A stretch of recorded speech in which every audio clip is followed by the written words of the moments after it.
Memory and history. A number of artists were making work which dealt with our country's recent and distant past. Kurt Pio made two works which use representations of antique chairs to talk about our colonial past.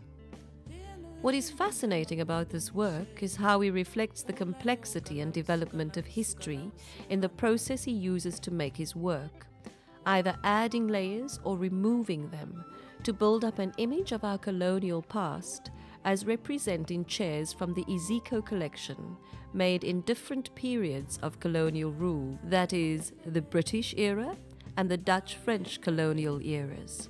In this site-specific work applied to the floor, he painstakingly removed years' worth of layers of dirt and varnish to reveal the wood floors below and the images of chairs in the negative in much of the same way as an archaeologist would dig to find clues to our past.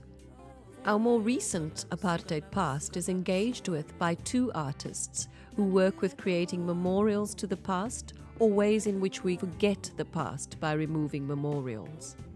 Kurt Campbell creates a memorial to Vlakplaas, a farm where during apartheid political activists were tortured and assassinated. His memorial is made out of the same material that braai stands are made from, but instead of a banal everyday object, it is an imagined torture device. This use of materials memorializes the notorious story of special branch officers standing around and having a braai, while they burned the bodies of people they had tortured to death, which took place at Vlakplaas. Campbell creates a memorial to ensure that these stories of our past are not forgotten.